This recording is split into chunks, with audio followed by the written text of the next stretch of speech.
ওয়ার্দ জাহানের খেলাফতের দায়িত্ব পালন করে ওমর। যেই ওমরের ধমনীতে কাঁপুনিতে ধমকে গোটা দেশ গরম, যেই ওমর 10 বছর অর্ধ জাহানের খলিফা, ইন্তেকাল হয়ে গেল। 10 বছর ইন্তেকালের পরে স্বপ্নযোগে কাউকে জিজ্ঞেস করা হলো, ওমর কবরের কি হালাত? ওমর বলে, এখনো হালাত শুরু হয় নাই। 10টা বছর যে দেশ চালাইলাম তার হিসাব মাত্র শেষ করলাম।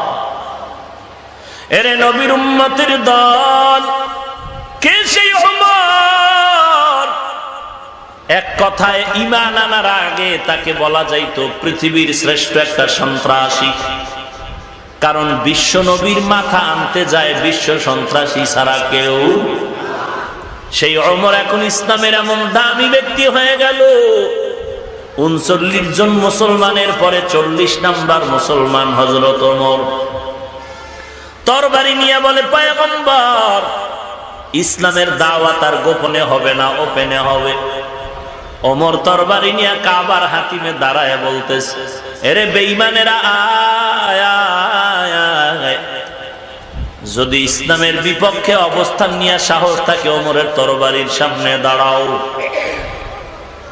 যেই ওমর সম্পর্কে আল্লাহ তাআলা নবীর মাধ্যমে সংবাদ দিলেন 10 জন সাহাবা জান্নাতের সুসংবাদ পেয়েছে, এই 10 জন সাহাবার মধ্যে দ্বিতীয় স্তরে কে আছেন? হযরত ওমর। প্রথম কে? হযরত আবু বকর। জান্নাতের গ্যারান্টি যেই ওমরের হাতে, সেই ওমরের ঈমানের আর আমলের কি হালাত! ঈদের দিন সবাই নামাজ পড়ে আনন্দের বাড়ি বাড়ি ঘরে আর আনন্দ করে। খলিফাতুল মুসলিমিন ওমর দরজায় তালা লাগায় চোখের পানি ছেড়ে কান্না করেন। আবু হুরায়রা রাদিয়াল্লাহু তাআলা আনহু ওমরকে জিজ্ঞাসা করেন, আজ খলিফাতুল